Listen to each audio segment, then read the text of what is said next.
Okay, so I got challenged. I got to make some bread. So I found a bread recipe that is fantastic. Not only is it going to fill you up in hard times, you can store it year round and it's easy to make. Hey everybody, welcome to Grumpy Acres. All right, today I have accepted a bread challenge from Sophia B. And so I went in and started doing some digging through some books that I had.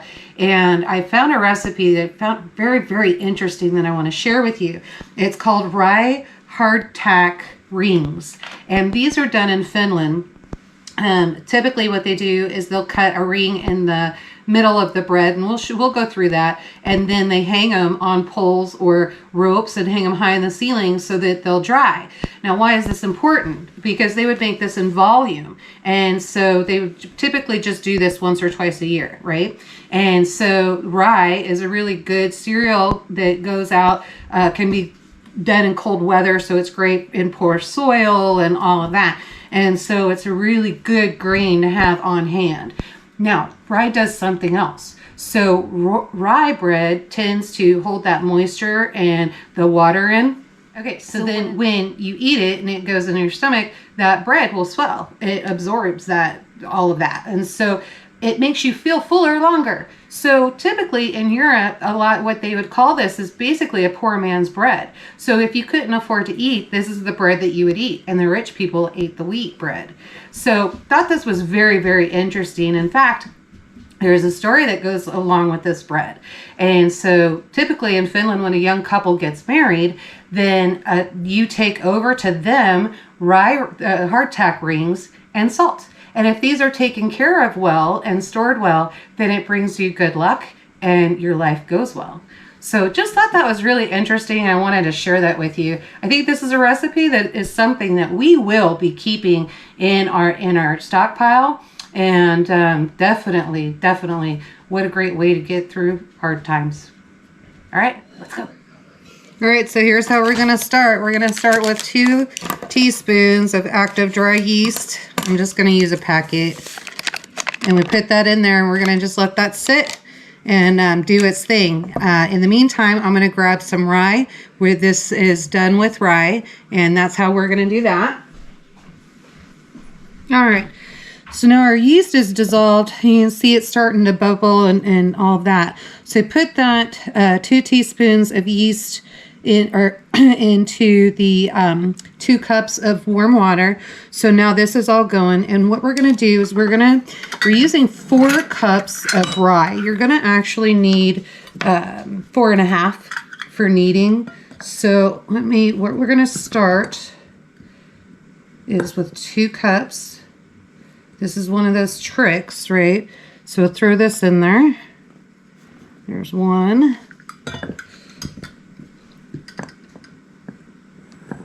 All right, and there's 2.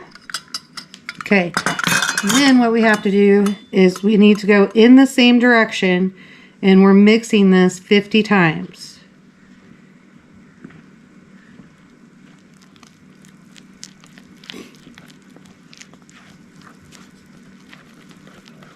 Okay, now we're going to put in 1.5 teaspoons of salt. And give it a good stir. Blend it in there real nice. Okay, now we're going to add the next 2 cups of rye flour.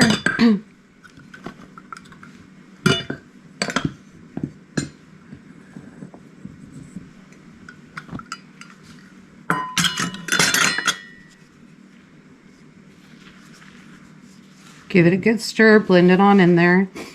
This is such an easy recipe, just low ingredients and real easy to do. I'm excited about this one. I think about ready to turn it out.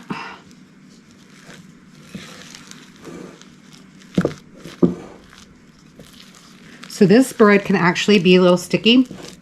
So you want to make sure when you proof it, you're only letting it sit for 90 minutes. You don't want to go any longer than that because it'll be hard to work with. So I'm going to take my rings off, get the surface powder, turn it out, and we need to knead it 4 times. So now I've taken the rye flour and I put some on the counter, and I can see I'm gonna need quite a bit more to knead this. Let's see here. So we'll just get this floured so it's easy to work with. All right, so when kneading, you're gonna push away from me. We're gonna do this 4 times. Then you take the fattest part and you're gonna fold. More flour. Okay, right? Knead it again. Fold. 2, 3.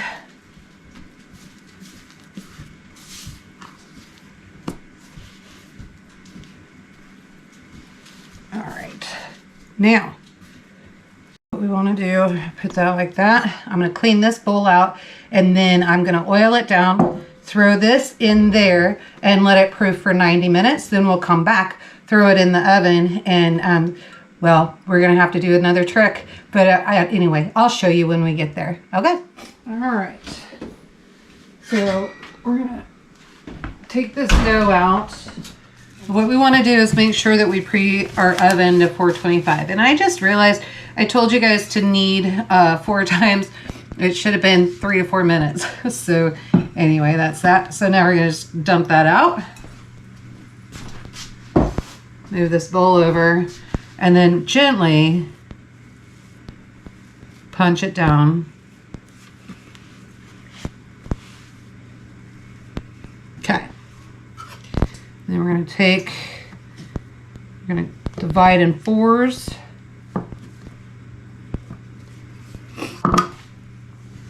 And kind of make about an 8-inch all there.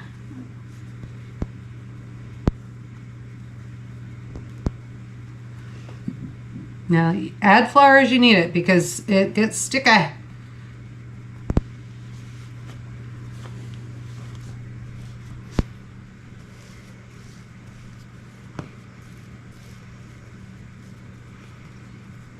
Okay, so what we're gonna do, we're gonna get these down, get them in their 8-inch diameter. Let's see, let's spread this out a little bit. And we're gonna let these rest for about 3 minutes. And then I'll show you how to get them where they need to be.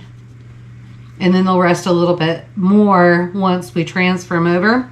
But honestly, it's not a big deal. You're not having to do another 90-minute rise. All right. Okay, see you guys in a few minutes. Go. Okay, so in the meantime, what we did, so you're gonna need the baking sheets. And so lightly flour the baking sheets and get that on there. Because again, the dough is very, very sticky. So you'll wanna just continue to use flour with this, the rye flour, and just continue to do that. So let's see. I'm going to show you because it'll take a little bit. Let's see, I need more.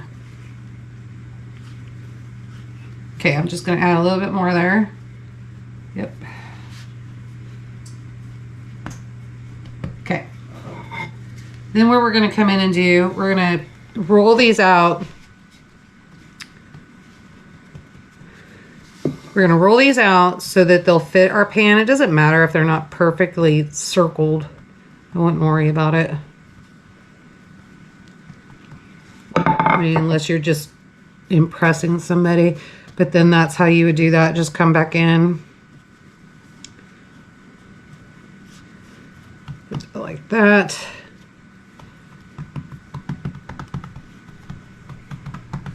All right. Okay, now, didn't I thought I did. Now we're going to come in with a knife. And we're going to just cut out about a 2-inch. Let's see if I can get it. Right, because this is how they would hang it. So just cut out the center there. This doesn't go to waste. You can leave it like that. Put that in there. Okay, I think we got that. Now, so what I'm going to do, I'm going to very carefully fold that like that. Whoops, it did stick underneath there. Dang it. All right, then I'm going to come over to my baking sheet, and I'm just going to very carefully unfold, right, just like that. And then I'll continue to do that 3 more times. Once you get everything on there, you get your bread set, then you want to cover with plastic wrap, either plastic wrap or wet towels, damp towels, and put those on top. And then you're going to let those sit and rise another 10 to 12 minutes. And then we'll pop them in the oven. So in the meantime, while you're doing all this, preheat your oven to 425. So it's important to learn to make bread and important to learn different types of breads so that you know what you have. You're not always going to be able to find the flour. I mean, gosh, we know with all the food shortages and everything we had, and even prices of grains anymore, it's getting ridiculous. And so we absolutely know that we need to learn to adjust. And so we just come in and go, okay, what's new? So this is one that I found that was new. Excited about it. This is a really good one. We'll keep this on all the time. So remember what I was telling you about them hanging the bread. This is why we put those holes in there. And that helps that out. You know, it's fragile, so you want to be careful with it. But we can get it done. Just keep adding the flour so that you can get it to work. You can always adjust it. There's never too much, right? So, all right, then come in, do it on the next pan. Get that going. Oh, yep. So this is not a problem. You just come in, pat that down, get that. Great. Okay. So put that in there. Come on to the next one.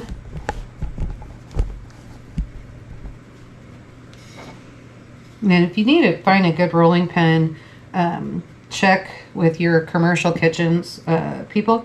I actually found a really good store through a friend of ours in a circle.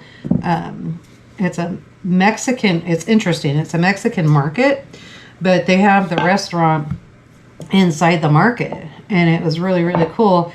I was in there, I was able to find pan that I'd been looking for a long time. So I was excited about that. So you make these about 8 inches, right? Just whatever your pan will fit is what you're going to make them, honestly.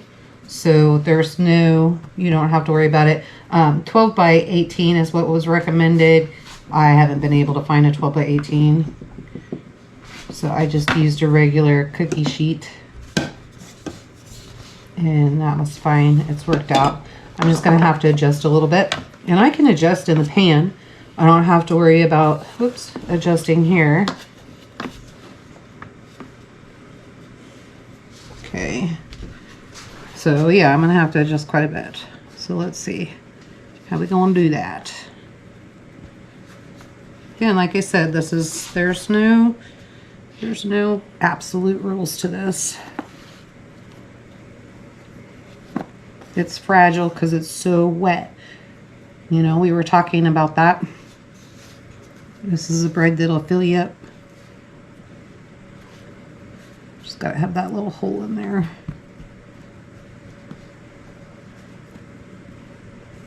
Alright, so we got that like that. Alright. That pan's full. So we have that covered with plastic. Come in with the next one. This one, since I learned from the other pan, I think I'm not going to roll that out as much.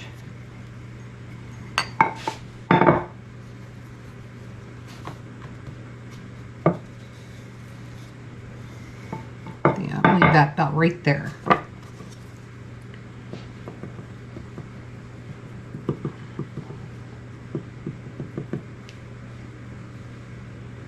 Now you don't lose the center holes, right? Kind of like donut holes. You don't lose these. You can actually roll these out, make them a little bit bigger. You could do it all like that if you wanted to. Oh, I think I like this thicker. that's easier to work with. And then I'm going to come in and adjust this one a little bit. There we go. All right. Now I'm going to cover them with plastic and I'm going to let them sit. And I just want to make sure, so I'm going to go back because I want to make sure. Yeah, we're going to do this. We're going to let them rise. I'm glad I checked. We're going to let them rise 15 to 20 minutes. And you guys, if you're looking for a book, this is one that we found and like literally found. This was at that house where we were scrapping. She had a whole bunch of this. And this book has a ton of recipes from all over the world. So you know how everybody was able to survive. And this is a Baker's Atlas, Flatbreads and Flavors. Baker's Atlas, Jeffrey Alford and Naomi DeGato. And so we'll look on Amazon and see if it's still available, still in print. If it is, we'll link that. So now our oven's preheated. We got all of that done. Now we're going to go ahead and let this sit. And that's set for probably a little over 12 minutes, honestly. No big deal. It looks like it's going to be a very forgiving bread. So we're going to set that in, second rack. Apologize, self-cleaning oven, and I'm not so good at getting that stuff out of there. Okay, so now we've got it in the oven. We're going to let it bake for 15 minutes. So I'll just set the timer and then we'll be back. Oops, I got flour everywhere. There we go. Okay, so just pulled everything out of the oven and this is what we got. It smells so good in here. I wish that we had smell-o-vision. So this is what it came out turned like. Remember, you know, this is just extra flour, no big deal.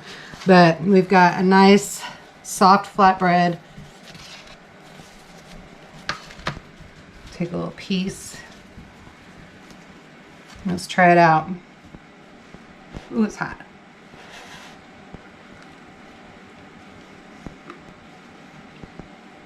That's good. I would even consider doing pizza with the rye bread with this recipe. So one of the things is, like I said, I read some of the directions wrong, and I've got several projects going on, and so I should have kneaded for about 4 minutes, and then I didn't do that. And then when I took it out, I should have just done the patties, you know, flour your hands and pat it back and forth and then roll it out. I didn't do that. This is a very, very forgiving bread. I'm not mad at this. I will keep this bread on hand. I love it. And so I can see how it would dry easily, and I can see how you would be able to hang it. So yeah, no, for sure. This is a staple in our house from now on. All right, guys. So I need to challenge somebody else to keep this going. So let's see. I'm going to challenge B from Life Done Free. I'm going to challenge Heidi from Rain Country. And I'm going to challenge Shelly from Two Old Crows. I would, Nicole, but she doesn't. She's busy with the festival. And let's see, who else would be a good one? Oh, sourdough. Yeah, Michelle from Permapasture Farms. Okay, guys, those are my 4 challenges. Hopefully, we'll see your bread recipes soon. All right, guys, till next time. Go live a life done free. Keep your bellies full. Thanks, Milo.